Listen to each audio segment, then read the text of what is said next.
भट्टी में ब्रह्मा कुमारों से भी मिलना जुलना होता रहता होगा। और पुराने जो एडवांस के हैं जो भट्टी करके आए फिर उनको कुछ अनिश्चय पैदा हुआ होगा, तो प्रश्न तो उठते हैं। तो जो भी प्रश्न उठते हैं अपनी डायरी में तो नोट करना चाहिए, और जब मौका मिले तो बाबा से फ़ोन में क्लियर कर लेना। आजकल ईमेल चल पड़ा है कंप्यूटर में, तुरंत का तुरंत जल्दी जल्दी जवाब मिल जाता है। ईमेल से प्रश्नों का समाधान कर लेना। सत्र आने जाने में तो देर होती है,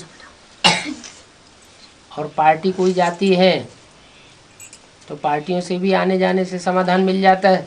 फिर बाबा जब आते हैं तो जिन प्रश्नों का समाधान कहीं से भी ना मिलता हो वो बाबा से ले लेना चाहिए। आजकल तो सभी जगह मुरली के साथ साथ वार्तालाप का क्लास भी चलता है, और मुरली में बोला भी है कि बाप दादा बातचीत करते हैं बच्चों से। ये मुरली नहीं है क्या? मुरली है या नहीं है? वो भी मुरली है। बाबा एक सवाल मन में हमेशा आता है, मतलब मुरली में बोलता है अहंकारियों को वर्षा नहीं मिलता है, उनको माफ नहीं किया जाता है। तो वो उसको रजाई सतयुग में नहीं मिलती है या संगम युग में नहीं मिलती? संगम युग में तो ब्राह्मण होते हैं।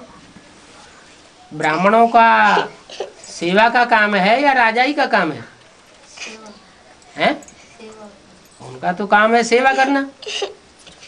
दूसरी बात यह है कि जो नास्तिक होते हैं, अहंकारी होते हैं, वो तो अहंकार के वशीभूत होकर के यहीं दूसरों के ऊपर कंट्रोल चलाने लग पड़ते हैं। बाबा कहते हैं जैसे यहाँ राजाई ले ली, यहाँ दूसरों के ऊपर कंट्रोल करेंगे तो वहाँ की कंट्रोलिंग पावर खत्म हो जाएगी। तो वो सतयुग में नहीं जाएंगे? सतयुग में जाएंगे, प्रजावर्ग में आएंगे, राजा नहीं बनेंगे। बाप दादा बाप आए हैं राजा बनाने के लिए या प्रजा बनाने के लिए? राजा बनाने के लिए आए हैं। राजा नहीं बनते हैं तो प्रजा तो खुद ब खुद बन जाते हैं। और द्वापर कलयुग में भी राजाई उनको ही मिलेगी जो यहाँ निरअहंकारी बच्चे बनेंगे। यहाँ अहंकार रहा देह का तो यहाँ भी राजाई खत्म हो जाती है 21 जन्मों की, और 21 जन्मों के आधार पर 63 जन्मों की भी राजाई चट्ट हो जाती है। इसलिए बाप कहते हैं मैं तुम आत्माओं से बात करता हूँ। रूहानी बाप रूहानी बच्चों से बात करते हैं, माने देह अभिमानियों से, अहंकारियों से, देह अहंकारियों से बात नहीं करते। क्यों? रूहानी बाप रूहानी बच्चों को पढ़ाने आए। पढ़ाने तो आए। क्या पढ़ाने आए? वो डॉक्टर की पढ़ाई पढ़ाते हैं, इंजीनियर की पढ़ाई पढ़ाते हैं, वकालत की पढ़ाई पढ़ाते हैं, वो तो एक जन्म के लिए। और बाप 21 जन्मों के लिए राजाई की पढ़ाई पढ़ाते हैं। ये राजा बनाने की पढ़ाई कभी किसी ने नहीं पढ़ाई सिवाय बाप के। इतने बड़े बड़े राजाएं हुए, देश विदेश में हजारों की तादाद में राजा हुए होंगे, लेकिन उनको राजाई करना किसने सिखाया? कब सिखाया? कभी तो सिखाया होगा, किसी ने तो सिखाया होगा। ये राजाई की पढ़ाई बाप आकर पढ़ाते हैं। राजा किसी के अधीन नहीं होता है, और जितने भी होते हैं पढ़ाई पढ़ने वाले, वो पढ़ाई पढ़ के जो नौकरी लेंगे तो अधीन बनेंगे कि नहीं बनेंगे? वो पढ़ाइयाँ जो होती हैं, जो मनुष्य गुरुओं के द्वारा पढ़ाई जाती हैं, उन पढ़ाइयों में बनते हैं अधीन, और बाप जो पढ़ाई पढ़ाते हैं उससे बनते हैं स्वाधीन। कैसे स्वाधीन? यहाँ संगम युग में भी अपनी कर्मेंद्रियों के ऊपर कंट्रोल करने वाले राजा बनते हैं, अपनी कर्मेंद्रियों के अधिकारी बनते हैं, और वहाँ भी राजा बनेंगे। तो ये सतयुग में जो 9 लाख आत्माएं सतयुग के आदि में होंगी, वो मतलब अभी से मतलब वो डायरेक्ट 9 लाख आत्माएं कैसे होंगी? जबकि 4.5 लाख जन्म देने वाले, तो 4.5 लाख जन्म लेने वाले। सतयुग के आदि में तो सबसे पहले 4.5 लाख ही जाएंगे। 4.5 लाख तो होंगे जन्म देने वाले 2036 तक, और जन्म लेने वाले कितने होंगे? 4.5 लाख। तो कितने हुए? तो 2036 तक में ही 4.5 लाख का फिर जन्म भी हो जाएगा तब ना वाली में जन्म भी होगा। तो कृष्ण का पहला जन्म बाबा 36 में होगा या पहले हो जाएगा? 36 में क्यों होगा? 36 में तो बता दिया 100 साल जब संगम के पूरे होंगे, जब सत्य को एक्यूरेट शुरू होगा, तो आबादी भी बता दी मुरली में 9,16,108 आबादी होगी। कृष्ण का जन्म 18 में हो जाएगा। हाँ, ये 50 वर्ष हो जाते हैं। ब्रह्मा की उम्र कम 84 जन्म में से, 5000 साल में से उनका ऑलराउंड के पार्ट में से कितना वर्ष कम हो जाता है साकार में? 50 वर्ष उनका कम हो जाएगा। 18 में उनका 18-20 साल की आयु में भी बताया है। और बाबा कहते हैं कि हम भिखारियों से बात करते नहीं। विकारियों से तो बात करते हैं, लेकिन मिलते नहीं हैं। लेकिन आत्मिक स्थिति वालों से, जो आत्मिक स्थिति वाले बच्चे हैं, आत्मा बन करके बैठे हैं, उन आत्माओं से बात करता हूँ। ऐसे नहीं कि बाबा के सामने सभा में आके बैठते हैं तो देह अभिमानी बन करके बैठे, उनसे बात नहीं करता हूँ। किनसे बात करता हूँ? आत्मा अभिमानी। फिर ये भी अभी अव्यक्त वाणी में बोला, अगर क्रोध करते रहेंगे तो क्रोधियों से मैं बात नहीं करूंगा, मिलेंगे भी नहीं। और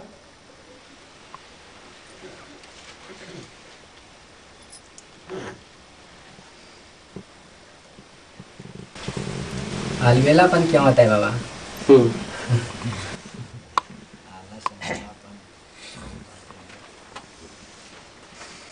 जब किसी बात की गहराई का पूरा पता नहीं होता है तो अलबेलापन आता है। जैसे कोई दुकानदार होता है और दुकानदार की खूब बिक्री होने लगे तो मुनाफा ज़्यादा होगा ना। मुनाफे का पता है कि हमें ज़्यादा मुनाफा होगा, तो उसको अलबेलापन और सुस्ती आएगी? नहीं आएगी, भाग जाएगी। ज्ञान भी 4 अवस्थाओं से गुजरता है, सतो प्रधान, सतो सामान्य और रजो और तमो। अच्छा बाबा, झारखंड राज्य बाद में क्यों अलग हुआ है? झारखंड छत्तीसगढ़ है, उत्तरांचल है, ये अलग होने वाले प्रदेश है ना। हाँ, और झारखंड में बहुत ज्यादा खनिज पदार्थ पाए जाते हैं। हाँ, तो इनका बेहद में भी कुछ रहस्य होगा, तो ज्यादा कमाई कर सकते हैं ना। और भारत का भी सबसे मतलब धनाढ़ राज्य झारखंड को ही माना गया। होना चाहिए, लेकिन है गरीब। लेकिन है गरीब माना गया। इसका मतलब अभी रहते हुए भी गरीब है। इसका मतलब ये हुआ कि अलबेलेपन में रहते हैं। और बाबा झारखंड का ब्याज में क्या है? झाड़ का एक खंड है।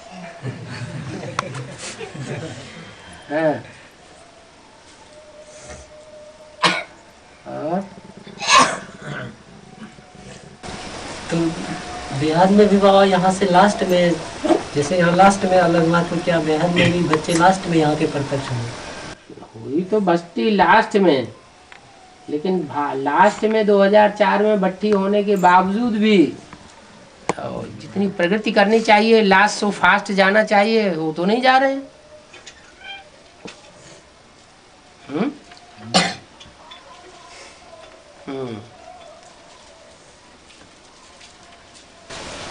तो जैसे अभी सेवा में जाते हैं, अभी भरतपुर सेंटर पे जाते हैं, तो वहाँ से कुछ आत्माएं लगती है कि सुनने वाला है, तो लेकिन वहाँ सुनाने का मौका ही नहीं मिलता है, क्योंकि दीदी दादी रहती है, तो वहाँ कैसे सुनाएंगे? तो उनके सामने क्यों सुनाना? तो कैसे उनको सुना? पांडव हैं ही गुप्त होकर के घूमते हैं, और एक एक को समझाना है, हुजूम को तो समझाना नहीं है सन्यासियों मिसल। तो इनके लिए तो उनमें फिर हम लोगों को तो उनका परिचय लो और उनके घर में जाके उनको समझाओ। जो समर्पित भाई है वो उनको समर्पित भाइयों को भी अकेले में पकड़ो। हाथी जब झुंड में रहते हैं तो झुंड में शेर हमला नहीं करता, इकट्ठे हो जाते हैं, अकेले को पकड़ते हैं। कौन? शेर। तो शेर बन के घूमते रहो।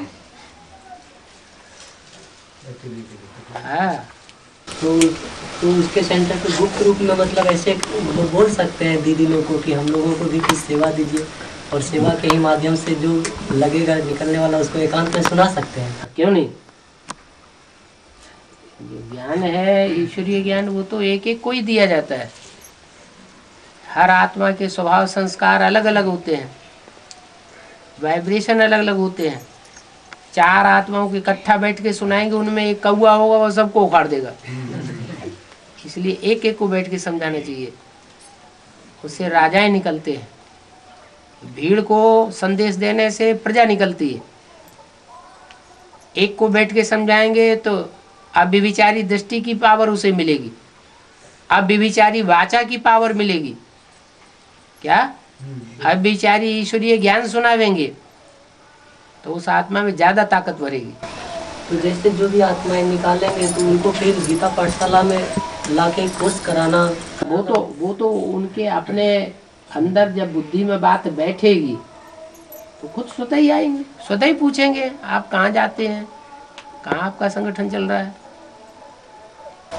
और अच्छा बाबा, मुझे में कहा है कि जब तक जगदम्बा की सतगति नहीं हो है, तब तक किसी का नहीं होगा। बिल्कुल, माताओं की दुर्गति नहीं हुई है सबसे ज्यादा दुनिया में।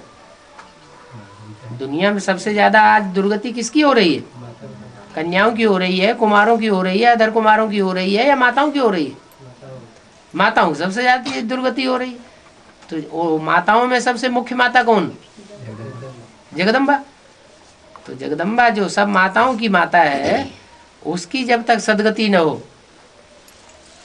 तो फिर तब तक सारी दुनिया की सदगति नहीं हो सकती। तो फिर ये सारी दुनिया का बीज है दिल्ली। क्या? दिल्ली। दुनिया में जितने भी देश हैं, सब देशों की राजधानी उतनी महान नहीं है, लेकिन भारत की राजधानी दिल्ली महान है। कैसे महान है?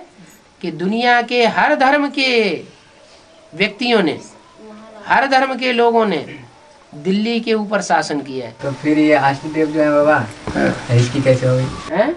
अष्टदेवों की क्या? सदगति? अष्टदेवों की सदगति भी तब होगी जब सारे जगत की जो माता है उसकी सदगति हो।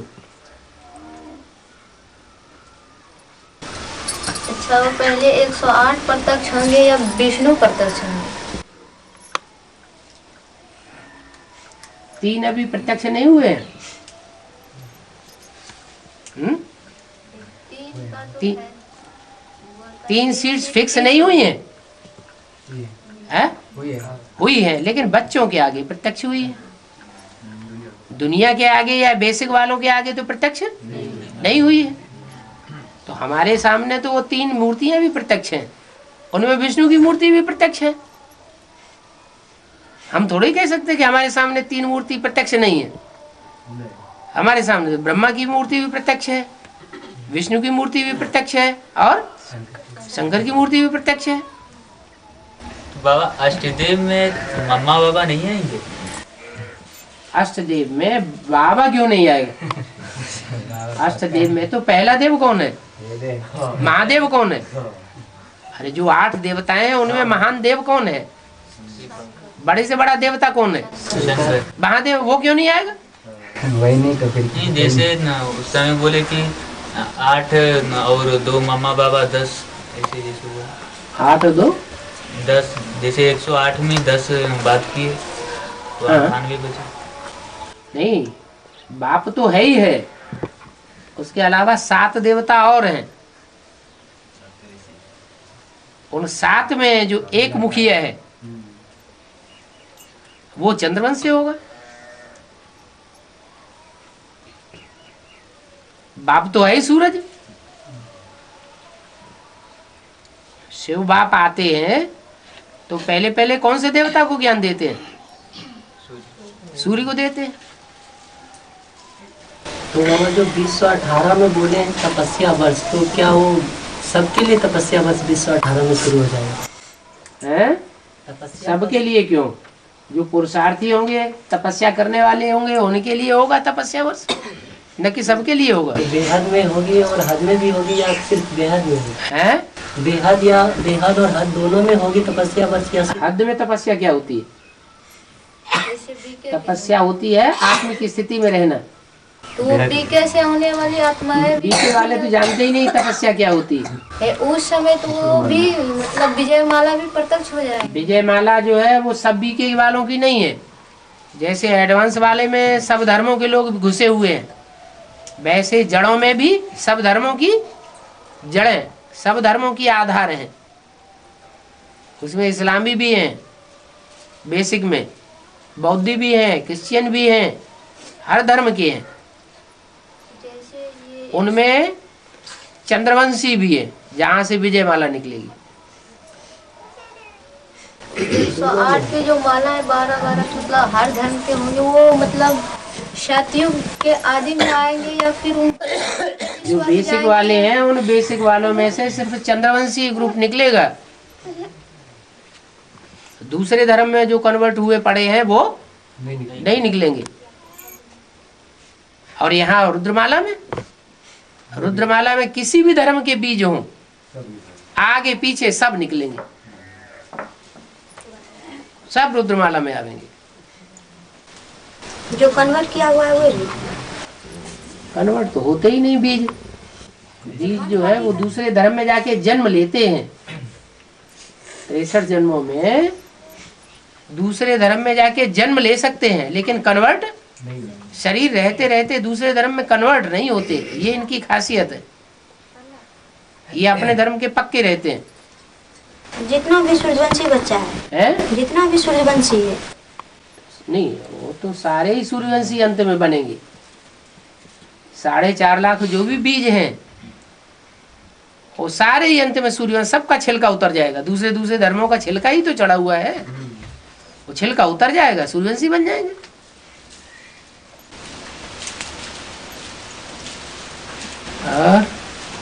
तो बाबा कृष्ण और राधा कृष्ण को जो दिखाए हैं बाबा पीपल के पत्ते पर, तो जन्म कैसे होंगे पीपल पत्ते पर? राधा को नहीं दिखाते हैं, कृष्ण कृष्ण को दिखाते हैं पीपल के पत्ते पर।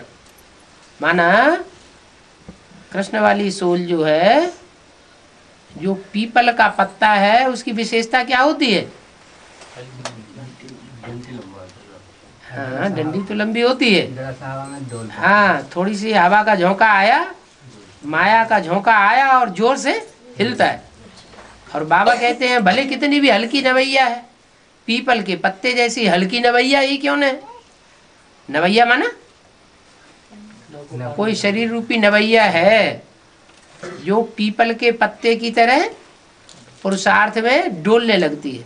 लेकिन बाबा हमको धैर्य देते हैं, नैया डोलेगी लेकिन डूबेगी नहीं। माने जगदम्बा रूपी जो पत्ता है, उस पत्ते पर कृष्ण वाली सोल विराजमान है। जगदम्बा जगत की माता है ना, जो जगत की माता है वो वास्तव में आत्मा कौन सी है जो जगत माता का पाठ बजाने वाली है? कृष्ण की जो सोल है, वो कृष्ण की सोल ही वास्तव में ब्रह्मा के रूप में जन्म लेती है आखिरी जन्म में। दादा लेखराज वही ब्रह्मा बनता है।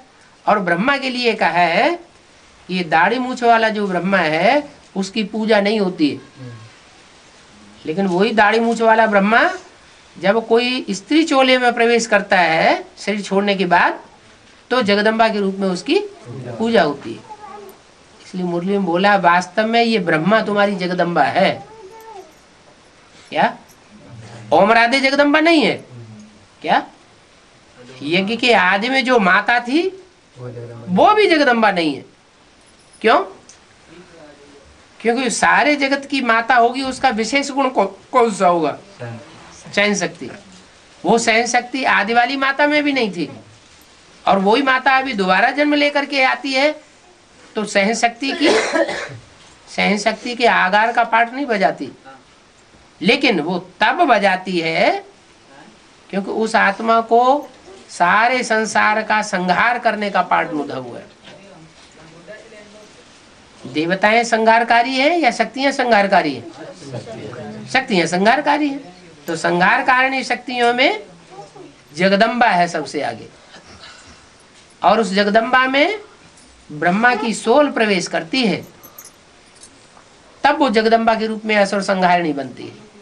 यानी कृष्ण की सोल अभी जगदम्बा में प्रवेश करेगी, क्योंकि कृष्ण ने ही सबसे ज्यादा सहन किया है।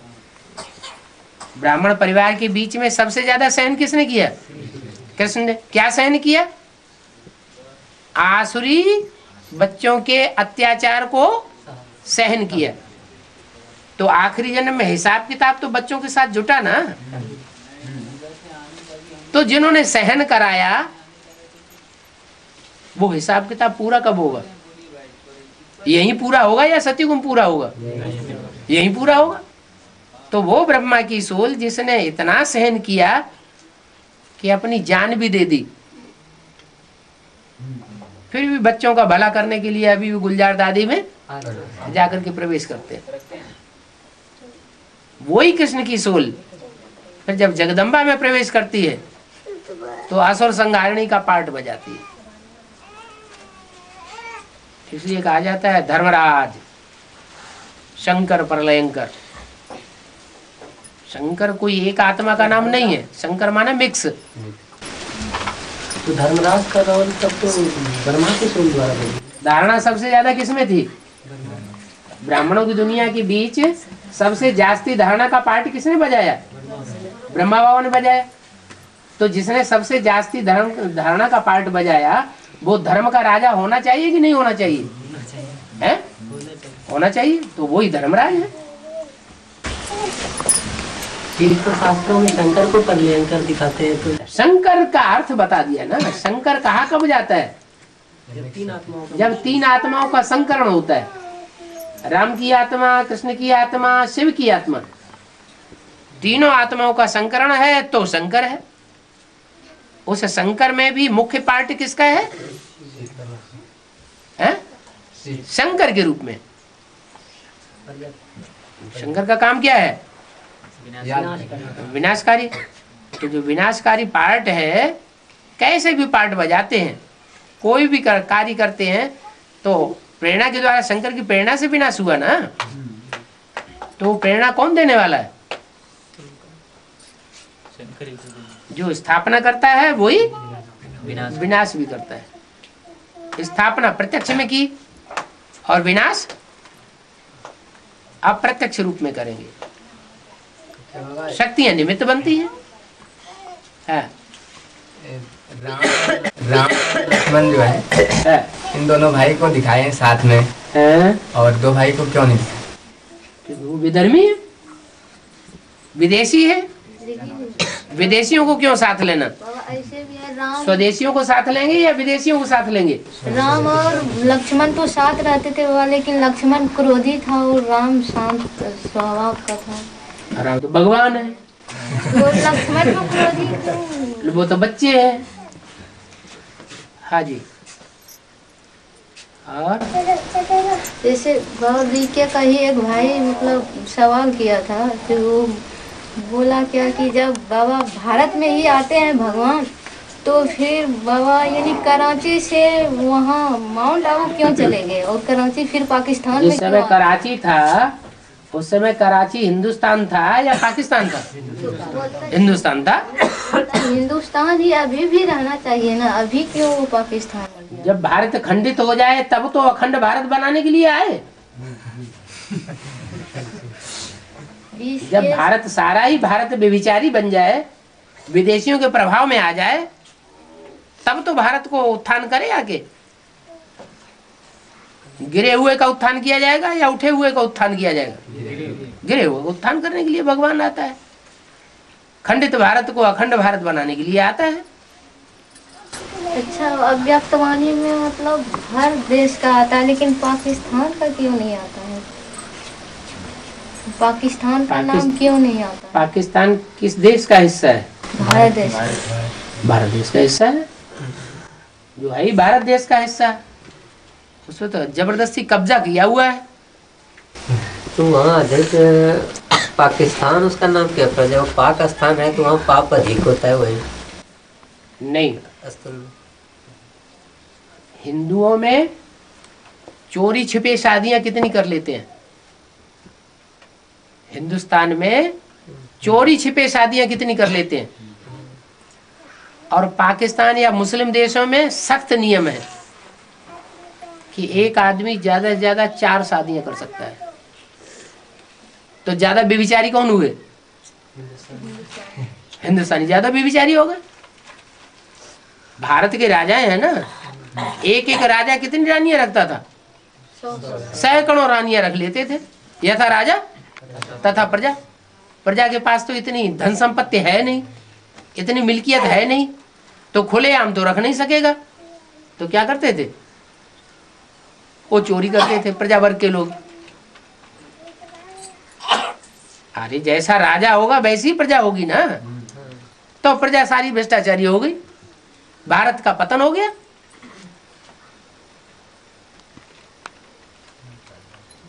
तो भगवान कहाँ आता है फिर? सोमनाथ के मंदिर को मतलब 17 बार आक्रमण किया मंदिर पर इस्लामियों ने।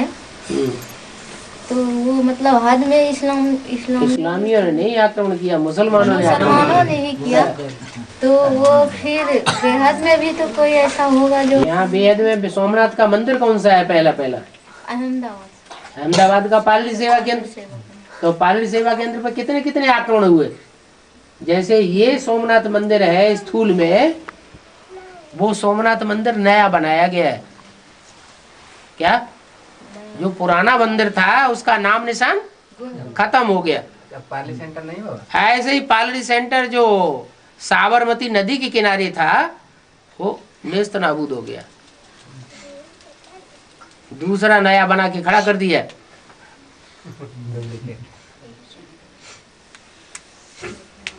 सोमनाथ के मंदिर के लिए बोला है, सोमनाथ मंदिर है तो सोमनाथ के साथ सोमनाथनी भी होगी। क्या अकेला होगा? सोमनाथनी भी होगी, दोनों ही निकलते हैं वहां से। बाबा एक मुरली में बोला है कि तुम बच्चों को काशी कलवट खाना है। काशी कलवट खाना का क्या है? काशी करवट खाने का मतलब ये हुआ जो भी आए और वहां अर्पण हो जाए। क्या? जो भी आए वो मतलब अपने को कलाश कर दें, समर्पित करें। जब काशी करवट खाते थे तो सर अलग और देह अलग, माने देहवान अलग हो जाए। तो काशी कलवट खाना हद में भी हुआ होगा? हद में हुआ है तभी तो बोला है बेहद में होगा। तो कहाँ होता था काशी कलवट खाना? काशी में, काशी नगरी ही तो वो स्थान है जहाँ याद का तेज है। वहाँ अपने आप को लोग काट देते। काश्य माना तेज, सब थोड़े ही काट देते थे। जो ऐसे हिम्मतवान होते थे वो जाके अपने को अर्पण कर देते थे। अपने को अर्पण किया तो पूर्व जन्म के पाप खलास हो गए, लेकिन अगले जन्म में फिर पाप करना तेजी शुरू कर देते थे। और बाबा एक आत्मा है एक ही चोला कितने बार ले सकता है? जैसे एक आत्मा एक ही चोला कितने बार ले सकते? पुरुष का चोला 2 बार, दो चाहे स्त्री भी चाहे 2 बार ले सकते हैं, और आत्मा पुरुष चोले भी 2 बार ले सकती है। लेकिन जगदम्बा 3 बार चोला ले चुके हैं। ये क्या प्रूफ है? इसका प्रूफ तो पक्का कुछ भी नहीं है। कैसे कह दिया जगदम्बा ने 3 चोले लिए? कहते बाबा कि वहाँ अमृतसर वो तो रुद्रमाला का मणका है। रुद्रमाला के मणकों में स्वभाव संस्कार से पुरुष वृत्ति ज्यादा होती है, स्त्री वृत्ति ज्यादा होती है। तो जिसमें पुरुष वृत्ति ज्यादा होगी वो स्त्री चोले ज्यादा लेगा या पुरुष चोले ज्यादा लेगा? है? जगदम्बा तो सारी दुनिया को कंट्रोल करेगी। कंट्रोलिंग कर पावर जो होती है वो पुरुषों में ज्यादा होती है या स्त्रियों में होती है? तो इससे पहले कहाँ था? कौन? जगदम्बा कहाँ थी? जहाँ कहीं भी हो।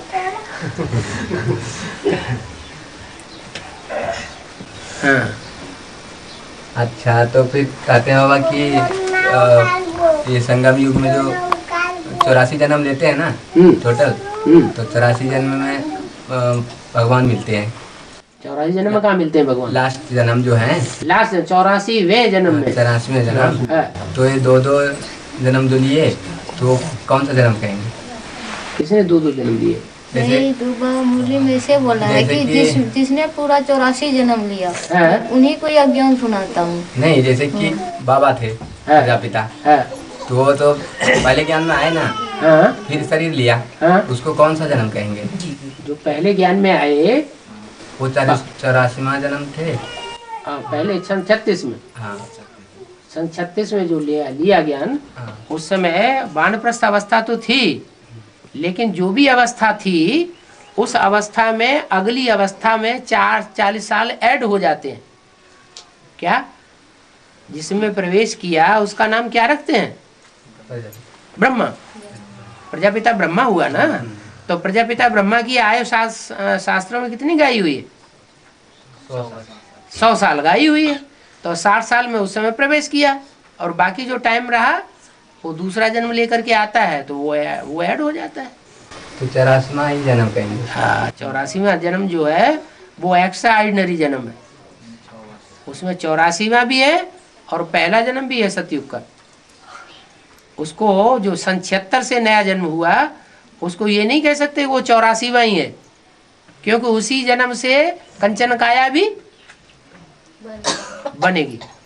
तो कंचन काया बनेगी तो पहला जन्म कहा जाएगा, लास्ट जन्म कहा जाएगा?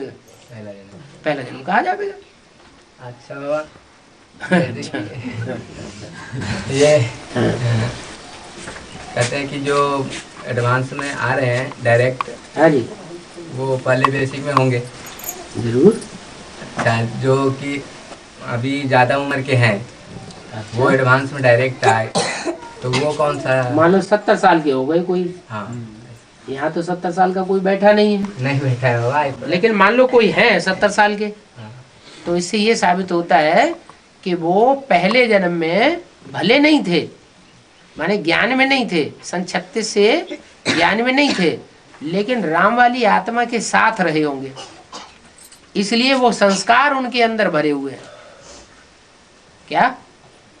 एडवांस के संस्कार, राम वाली आत्मा के साथ रहने के कारण, तो वो संस्कार लेकर के फिर आकर के इधर आ जाते हैं। पहले जब बाबा आया, हाँ, उस टाइम से पहले। हाँ जी, हाँ, सेवक राम के साथ वो आत्मा पहले यज्ञ में आने से पहले रही होगी, इसलिए वो अभी अगर यज्ञ में आ गए और उनकी उम्र ज्यादा है, तो इससे ये साबित होता है कि उनके पूर्व जन्म के संस्कार राम वाली आत्मा के साथ के हैं, इसलिए वो आ गए। और ये जितने नया एज के हैं सब हैं? बाकी जितने नया एज के हैं सब बीके से हैं। नहीं नहीं, नए एज के भी उनमें वो जो ज्ञान में फट से पकड़ लेते हैं एडवांस को, नहीं तो दीदी दादियां हैं, उनकी बुद्धि में क्यों नहीं बैठता है? तो झगड़ा करने लगती है। फिर फट पकड़ लेते हैं, इसका मतलब इनके पूर्व जन्म के ब्राह्मणत्व के संस्कार हैं ज्ञान के, इसलिए फट से उन्होंने ज्ञान एडवांस ज्ञान पकड़ लिया। बाबा अब जो शरीर छोड़ेंगे तो क्या वो अभी जन्म लेंगे? कौन, बेसिक वाले या एडवांस वाले? एडवांस वाले। एडवांस वालों की तो बुद्धि में कूट कूट के भर जाता है, हमें कंचन काया बनानी है, इसी जन्म में बनानी है। इसका मतलब उनकी बुद्धि में तो बात बैठी हुई है कि हमें इस शरीर को क्या बनाना है? कंचन बनाना। निरोगी बनाना है। तो भले अगर शरीर छोड़ भी दें तो भी अगला जन्म लेकर के वो उस शरीर से निरोगी कंचन काया बनने का पुरुषार्थ करेंगे। और मम्मा बाबा एडवांस कोर्स में बोला गया था 2000 के आसपास विनाश, तो किनका विनाश हुआ? 2000 सन 76 में किसका विनाश बोला गया था? भारत का विनाश। हाँ? भारत का विनाश बोला। नहीं, ब्राह्मणों की दुनिया के अंदर के विनाश की बात थी ना।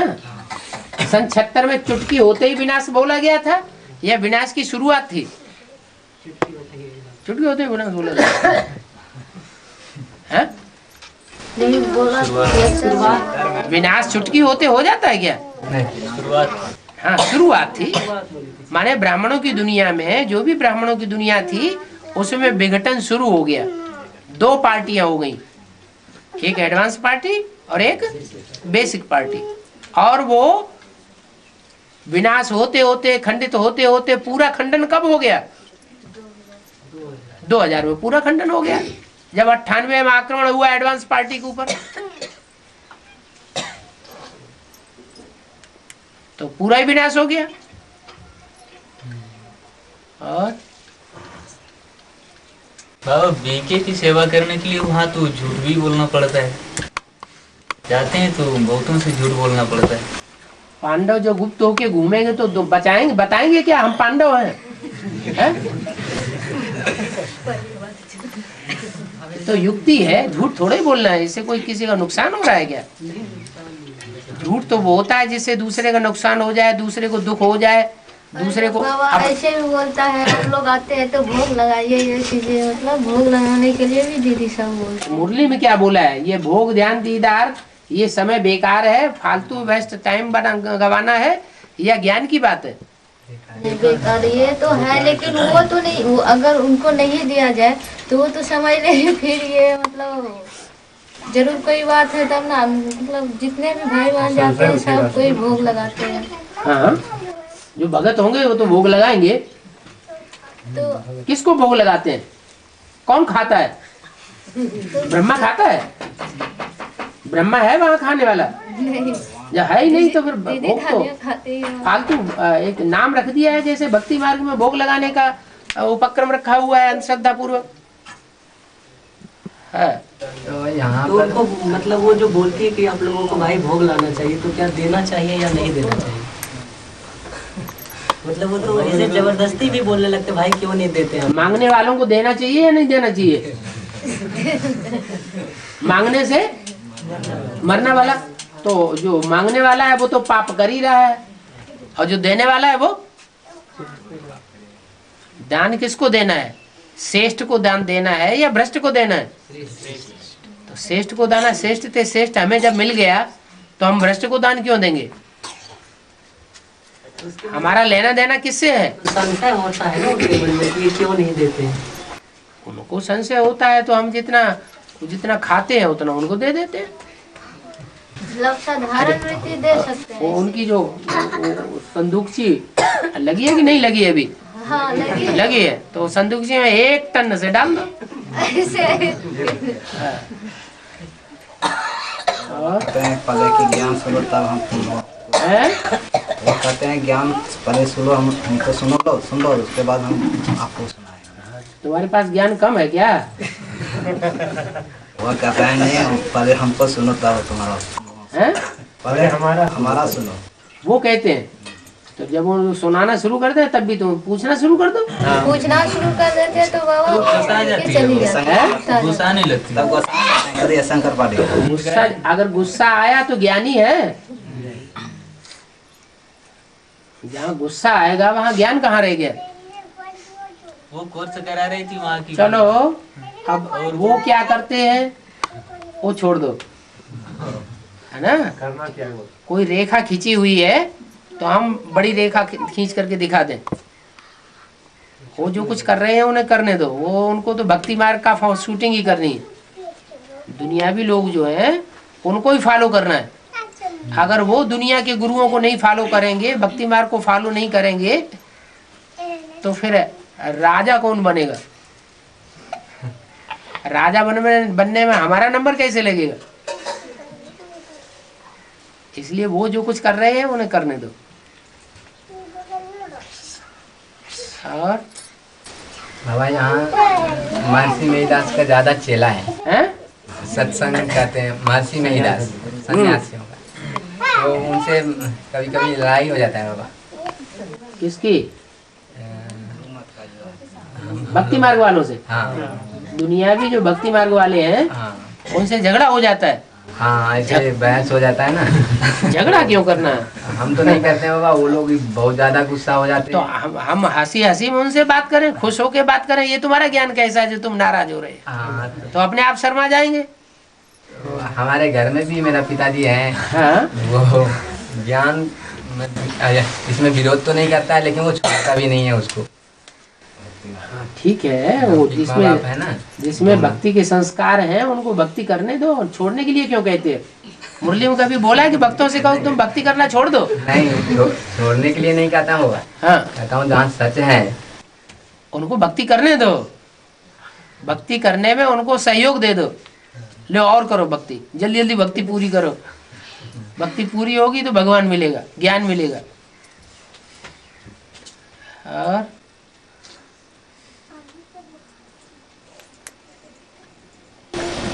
बाबा 5 पांडव जो था वह कौन सा जुआ रखा था शेर कौर ने?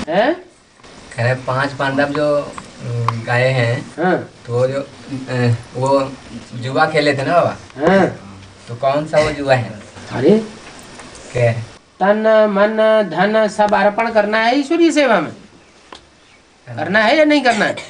हैं? तो जिन्होंने अपना तन, अपने बीवी बाल बच्चों का तन सारा ही ईश्वरीय सेवा में लगा दिया, अपना धन, अपना कमाया हुआ पैतृक संपत्ति का आया हुआ सारा धन ईश्वरीय सेवा में लगा दिया, तो ये जुआ नहीं है। जो कौरव हैं उन्होंने अपना तो अपनी मुट्ठी में रखा, और पांडवों का जो अर्पण किया हुआ वो भी अपनी मुट्ठी में ले लिया, और पांडवों ने दिया सो दिया, हमने भगवान को दिया। वो बेगर हो गए। तो ये जुआ खेला नहीं जा रहा है यहाँ पे। सन 76 में जब घोषणा हुई थी, सन 76 में दुनिया का विनाश हो जाएगा, तो कितने ब्रह्मा कुमार कुमारी थे जिन्होंने सब कुछ अर्पण कर दिया था। जो कौरव थे वो सब हथिया के बैठ गए, बड़े बड़े दीदी दादी दादाएं बन के बैठ गए, जोनल इंचार्ज बन के बैठ गए उसी धन संपत्ति के ऊपर। और जो पांडव थे वो आ गए एडवांस पार्टी में।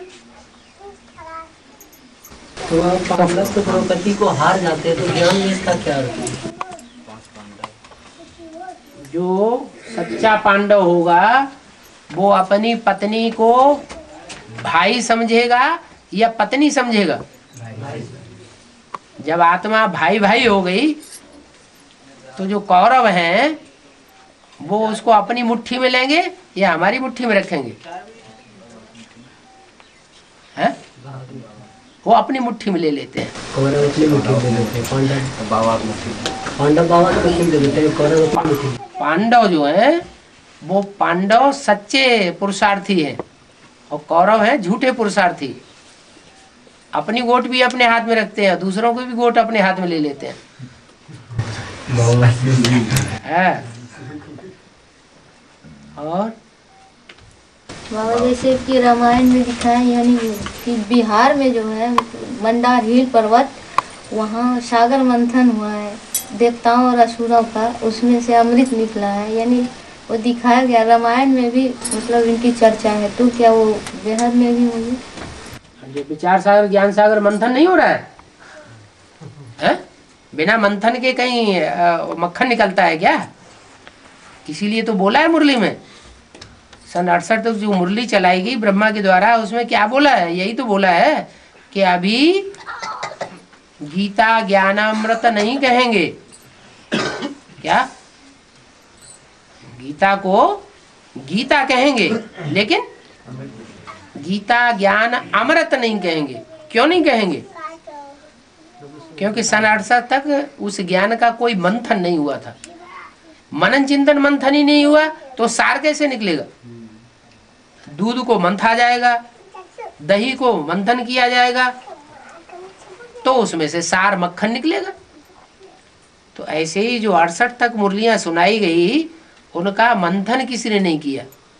68 के बाद से लेकर के और 76 तक मंथन हुआ, तो मंथन में से मक्खन निकला, सार, एडवांस ज्ञान। वो एडवांस ज्ञान जो है वो है गीता ज्ञान अमृत। अमृत पी करके देवताएं अमर बन जाते हैं। बाबा 3 प्रकार के सितारा जो कहे हैं, जोर से बोलो थोड़ा। 3 प्रकार के सितारे कहे हैं बाबा। हाँ जी। ये उम्मीदवार सितारे, लक्की सितारे हैं? उम्मीदवार सितारे, लक्की बुधवार उम्मीदवार सितारे। उम्मीदवार, जिनमें उम्मीद है, अभी उम्मीद पूरी नहीं की है। लक्की सितारे है। और लवली। हाँ ये क्या है? हाँ ये क्या है? हाँ? ये सब क्या है? ये 3 सितारे कह रहे हैं ये क्या है? लवली है, वो सिर्फ मीठे मीठे हैं, लेकिन मिठास में रह करके अपना भाग्य नहीं बना रहे। बहुत से ऐसे ब्रह्मा कुमार कुमार रही है, जैसे विजय माला में से जितने निकलेंगे वो सब लवली निकलेंगे या लकी राजा निकलेंगे?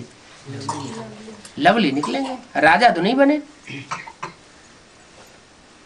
राजा बने वही बने। बहुत है नहीं कि वो बाबा है, बाबा हम चलते हैं लेकिन ध्यान नहीं देते हैं, फिर सही से वर्क नहीं करते हैं, है। सही मेहनत नहीं करते हैं, केवल नाम रखे हैं। हाँ जी। और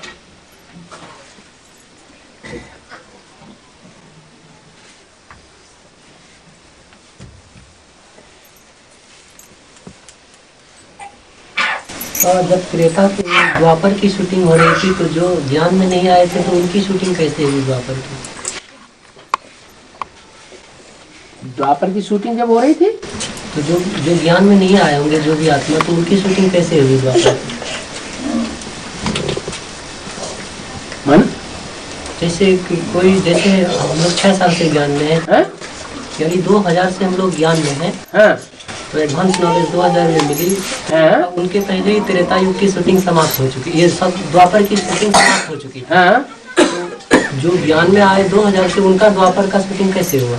मैंने यज्ञ के आज में आप नहीं थे, भूल गए। वहाँ तो सत्युग और आधा ज्ञान याद रहता, आधा भूल जाते। वहाँ तो सत्युग और त्रेता की शूटिंग हुई। यज्ञ के आज में थे कि नहीं आप?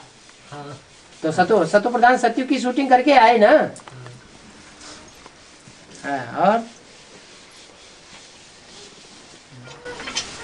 अच्छा हुआ कोई एडवांस में मतलब बच्चे चल के भी गिर जाते हैं और कहते मतलब पहले भी ज्ञान में चलते थे अभी, लेकिन पूरा चल के और फिर बिल्कुल ही गिर जाते हैं, हैं? वो क्या है? तो राजा से नीचे गिर गए, प्रजा में चले गए, प्रजा वर्ग में भी दास दासी बन गए, बिल्कुल ही छोड़ दे चांडाल चांडाल नहीं बन गए।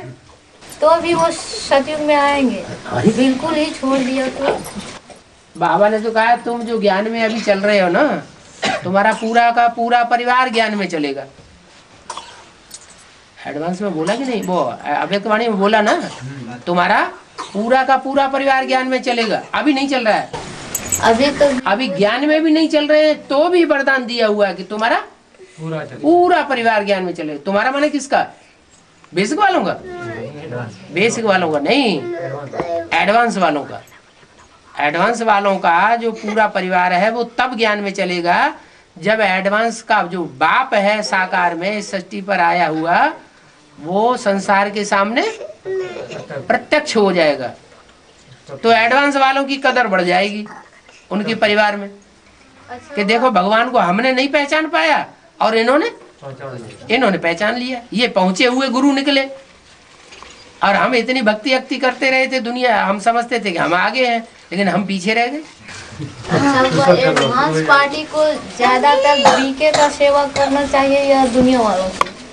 हज की आग जब लगती है घर में तो दूसरों के घर में जाकर के पानी डाला जाता है कि पहले अपने घर की आग बुझाई जाती है?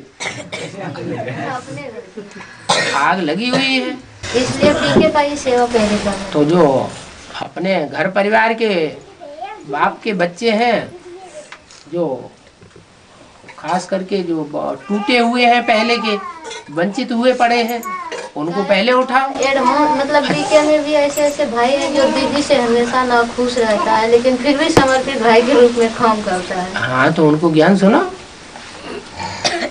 और अच्छा बाबा, कहते हैं कि ब्रह्मा ने 3 बार सृष्टि रची, हाँ, तो समझ में नहीं आई तो बिगाड़ दी। हाँ हाँ, तो 4 बार शूटिंग होती है कि नहीं? 4 अवस्था हाँ, हाँ होती है। तो 4 बार शूटिंग हुई तो वो उसी समझ जाए ना। कैसे हो? ये कि आज में षष्ठी रची, नहीं समझ में आई तो स्थापना के साथ साथ यज्ञ कुंड से आदि में भी विनाश ज्वाला निकली ना, विनाश हो गया ना। एक, फिर दूसरी बार सन 76 में विनाश हो गया ना। फिर तीसरी बार 98 में। जो षष्ठी सन 76 में रखी एडवांस पार्टी की, वो एडवांस पार्टी में विघटन कब हो गया? 98 में विघटन हो गया, तो तीसरी बार हो गया।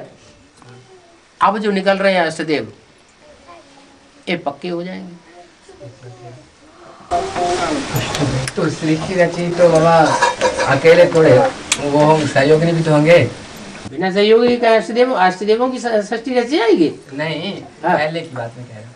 हाँ, पहले जगदम्बा नहीं थी। हाँ। और सहयोगिनी शक्ति तो अपना प्रवृत्ति मार्ग है, प्रवृत्ति मार्ग की स्थापना हो रही है, तो बिना सहयोगिनी शक्ति के कैसे काम होगा?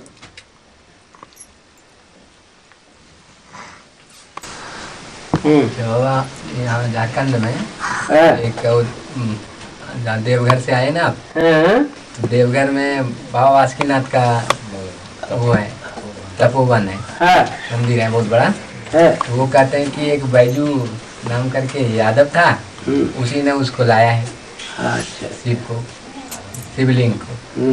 वही रावण ने ले जा रहा था, तो रावण ने उसको कहा कि मैं इसको पकड़ो, मुझे बाथरूम जाना है। फिर उसको दे दिया, तो उसका बाथरूम ही खत्म नहीं हुआ, हिसाब ही करता रहा और वो थक गया, बैजू थक गया, फिर वो वहीं रख दिया शिव को। ये क्या है बाबा? देखो, मंथन करो, लेकिन ये ध्यान रखो कि बाबा ने बोला है शास्त्रों में सब भूसा भरा पड़ा है। क्या शास्त्रों में जो भूसा भरा पड़ा है, उस भूसे के अंदर से जो दाना है वो बाबा चुन चुन करके ज्ञान रत्नों में सुना रहे हैं। तो बाबा शास्त्रों की जो जो बातें तुमको सुना रहे हैं, उन पर मनन चिंतन मंथन करो। भूसे को बाबा ने छोड़ दिया, तो हमको भी क्या करना है? उन्हीं बातों को उठाएं जो बातें मुरली में बाबा ने शास्त्रों की उठाई हुई है, उनमें मनन चिंतन मंथन करें। अगर सब बातों को पकड़ेंगे, जैसे मुरली में बोला कि रामायण, भागवत और महाभारत में तुम चाहो तो टैली कर सकते हो। क्या इस समय की बातों से रामायण, भागवत और महाभारत की बातों को तुम टैली कर सकते हो। ये नहीं कहा टैली करो, कर सकते हो। हाँ, बाकी तो बाबा सारा ज्ञान सुनाते ही हैं।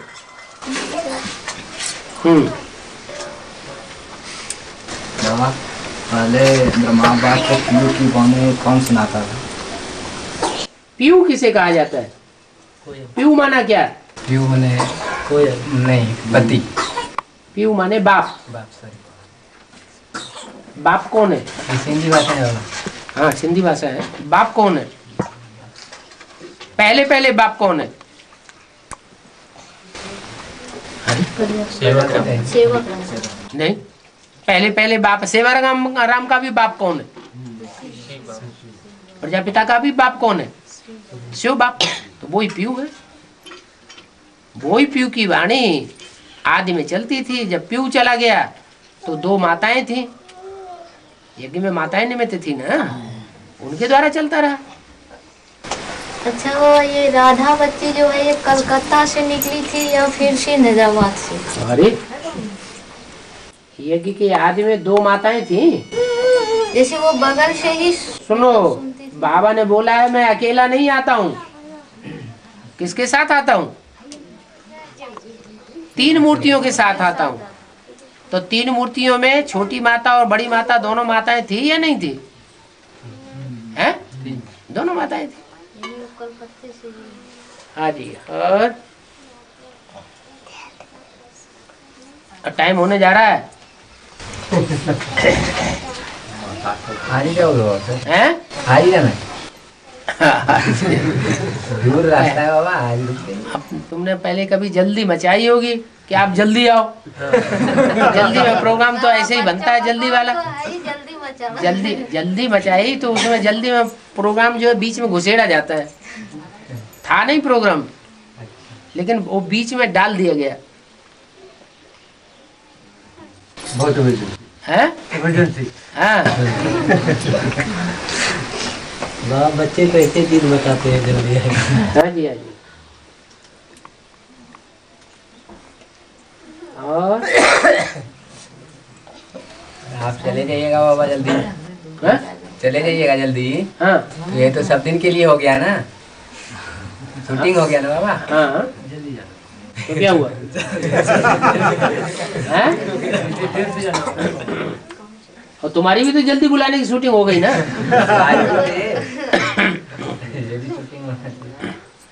अभी एक काम पक्का करना, कैसे भी करके एक जगह क्लास करना बहुत जरूरी, नहीं तो आखिर की जो परीक्षा है उसमें जरूर फेल हो जाना। कम से कम महीने में 4 क्लास तो जरूर होना चाहिए। हाँ, सबका होना चाहिए। और दूसरी बात, बाबा की VCD जरूर देखना कोशिश करके। जो भाई सेवा में निकलेंगे बाहर वो कैसे कर हैं? जो भाई सेवा में बाहर निकले होंगे दूर दूर, वो अपने पास अपना छोटा टैब रिकॉर्डर रखे। आजकल तो छोटी कैसेट वाला टैप रिकॉर्डर निकल चुका है। वो संगठन क्लास में कैसे आ पाएंगे चारों संगठन? जो सेवा करते हैं उनके बुद्धि में अपने आप ज्ञान का मनन चिंतन मंथन चलता रहता है। सेवाधारी बच्चों को बाप याद करते हैं, सर्वशील बच्चों को बाप खुद याद करते हैं। जिनको बाप याद करेगा उनकी बुद्धि में तो ऑटोमेटिक ज्ञान टपकता रहता है, मुरली चलती रहती है हर समय। और जैसे कोई भी सेवा के जैसे सेवा में गए और कोई सवाल आया तो उनको ईमेल कर सकते हैं या फिर ईमेल करो, डायरेक्ट फोन से बात करो। डायरेक्ट फोन नंबर क्या, विजय बिहार का फोन नंबर नहीं है तुम्हारे पास? हाँ 0007 वाला फोन नंबर सबको सारी ऑल इंडिया में मिला हुआ है। उनको कहो बाबा क्या हमें बहुत जरूरी है, हमारा नुकसान हो रहा है, ये हो रहा है, वो हो रहा है, हमारी जल्दी बात कराओ।